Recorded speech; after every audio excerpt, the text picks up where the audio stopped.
হিন্দু বাঙালিদের অন্যতম পার্বণ বাংলা পৌষ মাসের অন্তিম দিনে মকর সংক্রান্তি।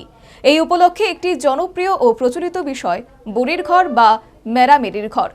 অগ্রহায়ণ ও পৌষ মাসে জমি থেকে ধান কেটে নিলে যে খড় মাঠে থাকে, কিশোর কিশোরীরা সেই খড় বা নেড়া কেটে আনে এবং বাঁশের সাহায্যে ফাঁকা জমিতে তৈরি করে ঘর।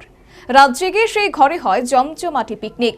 পরদিন ভোরে স্নান সেরে সেই ঘরের আগুন দিয়ে ঘরে উত্তাপ নেয় সংশ্লিষ্টরা। পরম্পরাগত এই ঐতিহ্যকে আঁকড়ে ধরে রাখার অভিনব উদ্যোগ নিয়েছে কৈলাসহর গোবিন্দপুর এলাকার বাসিন্দারা। বাংলা পৌষ সংক্রান্তি হিন্দু বাঙালিদের চিরাচরিত সংস্কৃতির এক উৎসব। তবে আগেকার মতো এখন পৌষ সংক্রান্তির তেমন জৌলস নেই। তবু গ্রামাঞ্চলের আবেগ উচ্ছ্বাসকে অনেকটাই আগলে রেখে প্রায় প্রতিটি ঘরে ঘরে রাত জেগে পিঠে বানানো হয়। মূলত কিশোর কিশোরীরা জমির পাকা ধান কেটে শেষে ন্যাড়া দিয়ে খেতে বুড়ির ঘর তৈরি করে রান্না বান্না করে খাওয়া দাওয়া করেন। কথিত আছে মকর সংক্রান্তিতে সূর্য দেবতা গ্রহের রাজা হন এবং ধনু রাশি থেকে বেরিয়ে মকর রাশিতে প্রবেশ করে, আর তাই দিকে দিকে পালিত হয় মকর সংক্রান্তি। ভারতবর্ষের বিভিন্ন জায়গায় বিভিন্ন জাতি গোষ্ঠী এই প্রথা পালন করেন উৎসবের মেজাজে। বিভিন্ন রাজ্যে ভিন্ন ভিন্ন নামে পালিত হয় মকর সংক্রান্তি উৎসব। তবে হিন্দু বাঙালিরা এই উৎসবকে মকর সংক্রান্তি হিসেবেই পালন করে থাকে।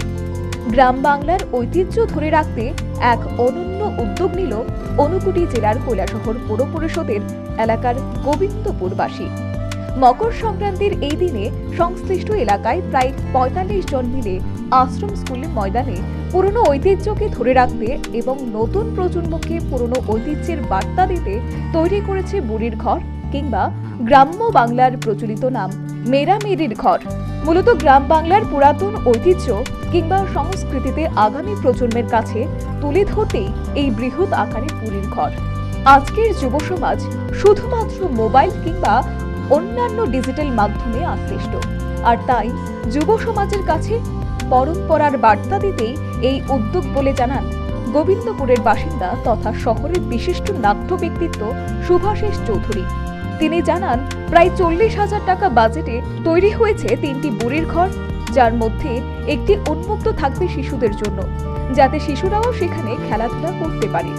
পাশাপাশি একটি রান্নাঘরও তৈরি করা হয়েছে, যেখানে বুড়ির ঘরকে কেন্দ্র করে করা হবে বিভিন্ন রকমারি রান্না, এবং অন্য ঘরটিতে পিকনিকের আমেজে গান বাজনা থেকে শুরু করে হবে হই হুল্লোড়।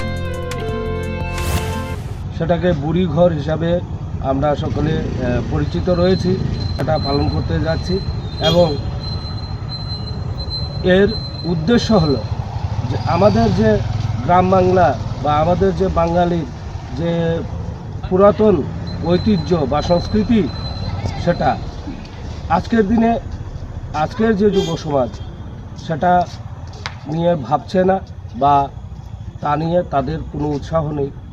সেই ক্ষেত্রে আমাদের এই উদ্যোগ, যাতে সবাই আমাদের এই উদ্যোগকে দেখে এবং আগামী দিনে এই যে আমাদের যে বাঙালির যে চিরাচরিত ঐতিহ্য এবং প্রথা, সেই নিয়ে তারা যাতে সেটাকে কন্টিনিউ করে, তারা যাতে সেটাকে নিয়ে ভাবে, এই আচার আচরণ এগুলি যাতে হারিয়ে না যায়, সেই উদ্দেশ্য নিয়েই আমাদের এই এবছর আমরা কৈলাসহর গোবিন্দপুরে আমাদের আশ্রম স্কুলের ময়দানে আমাদের সেই আয়োজন।